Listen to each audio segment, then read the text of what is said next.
అందరికీ నమస్తే అండి. కూటమి ప్రభుత్వం అధికారంలోకి వచ్చిన తర్వాత ఒక పెద్ద సవాలుగా మారిన విషయం ఏంటంటే రోడ్లు నిర్వహణ, రోడ్ల మరమ్మతులు.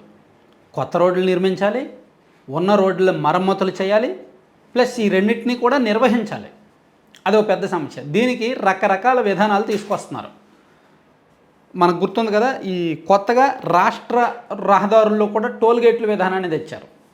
రాష్ట్ర రహదారులు ఒక 27 రహదారులను గుర్తించి వాటిని పీపీపీ విధానంలో ప్రైవేటు గుత్తేదారులకు అప్పగించి వాళ్ళు ఆ రోడ్లు పునర్నిర్మించిన తర్వాత అక్కడ టోల్ గేట్లు పెట్టి టోల్ వసూలు చేసుకొని ఆ రోడ్లు నిర్వహించుకోవచ్చు అనే విధానాన్ని తీసుకొచ్చి రాష్ట్ర వ్యాప్తంగా 27 రోడ్లు, జిల్లాకు ఒక రోడ్డు చొప్పున ప్రస్తుతానికి పైలట్ ప్రాజెక్టుగా ఇచ్చారు. అది ఆ విధానం ఇంప్లిమెంటేషన్ అమలు దశలో ఉంది. ఇక మరో విధానం ఏంటంటే కొత్తది డెన్మార్క్ టెక్నాలజీతో రోడ్ల నిర్మాణం. ఇది పైలట్ ప్రాజెక్టుగా నిన్న మంత్రి బీసీ జనార్దన్ రెడ్డి గారి నియోజకవర్గం, ఆయన ఆర్ఎండ్బి శాఖ మంత్రి, ఆయన సొంత నియోజకవర్గం బనగానపల్లె. ఆ బనగానపల్లెలోనే ఇది ప్రారంభించారనమాట. మీరు పక్కన ఒకసారి ఆయన పోస్ట్ చేసింది చూస్తే రాష్ట్రంలోనే తొలిసారి డానిష్ ఫైబర్ టెక్నాలజీతో ఆర్ఎండ్బి శాఖ చేపట్టిన వినూత్న ప్రయోగంలో భాగంగా బనగానపల్లి నియోజకవర్గం సంధ్యామల మండల కేంద్రంలో ముదిగేడు సంధ్యామల మధ్య జరుగుతున్న 2 వరుసల రహదారి నిర్మాణ పనుల్లో డానిష్ ఫైబర్ టెక్నాలజీ వినియోగాన్ని పర్యవేక్షించాను అని చెప్తూ ఇది డానిష్ అస్ఫాల్ట్ రీఇన్ఫోర్సింగ్ టెక్నాలజీ వినియోగిస్తున్న క్రమంలో డెన్మార్క్ నుంచి కూడా ప్రతినిధులు వచ్చారంట. డెన్మార్క్ నుంచి ఈ నిపుణులు ప్లస్ ఆర్ఎండ్బి ఇంజనీర్లు సంయుక్తంగా ఒక టెక్నాలజీని ఆంధ్రప్రదేశ్లో మొదటిసారిగా ఇంప్లిమెంట్ చేస్తున్నారు. ఇది సక్సెస్ అయితే రోడ్డు నిర్మాణం ఖర్చు తగ్గుద్ది, నిర్వహణ వ్యయం తగ్గుద్ది, మన్నిక బాగుంటుంది అని చెప్తున్నారు. సో ఇదేంటంటే ఇప్పుడు రహదారి నిర్మాణంలో తారు వాడతారు. ఇప్పుడు చిన్న చిప్స్ వాడతారు కదా, చిప్స్ తారులో కలిపి రోడ్డు లేయర్ నిర్మిస్తారు కదా. సో ఆ తారు ప్లేస్లో ఫైబర్ ఆప్టిక్ను వాడతారంట. అవి కాస్త నాణ్యంగా స్ట్రాంగ్గా ఉంటాయి, వర్షాలు పడినా చెదిరిపోవు, భారీ వాహనాలు వెళ్ళినా చెదిరిపోవు అని చెప్తున్నారు.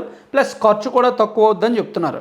తరచూ గుంతలు పడే అవకాశాలు తక్కువగా ఉంటాయి, భారీ వర్షాలు వరదలు వచ్చినప్పుడు కూడా ఈ రోడ్లు తట్టుకోగలవు, రహదారుల మన్నిక కూడా 50% పెరుగుతుందని నిపుణులు చెప్తున్నారు. సో దీనికి డెన్మార్క్ నుంచి కూడా నిపుణులు వచ్చారు. ఇది సక్సెస్ అయితే రాష్ట్ర వ్యాప్తంగా తీసుకొస్తామని చెప్పి మంత్రి గారు చెప్పారు. నిజానికి ఇది ఎలా ఏంటంటే తార్ రోడ్ల మీద గుంతలు ఏర్పడకుండా 100% నిరోధిస్తుంది. అంటే డెన్మార్క్లో వీళ్ళు ఎప్పటి నుంచో ఇంప్లిమెంట్ చేస్తున్నారు. పగుళ్ళు, రట్టింగ్ మరియు త్వరగా పాడవడం వంటి సమస్యలు నివారిస్తుంది. ఈ పద్ధతి తార్ రోడ్ల జీవితకాలాన్ని 50% లేదా అంతకన్నా ఎక్కువ ఉంచుతుంది అనమాట.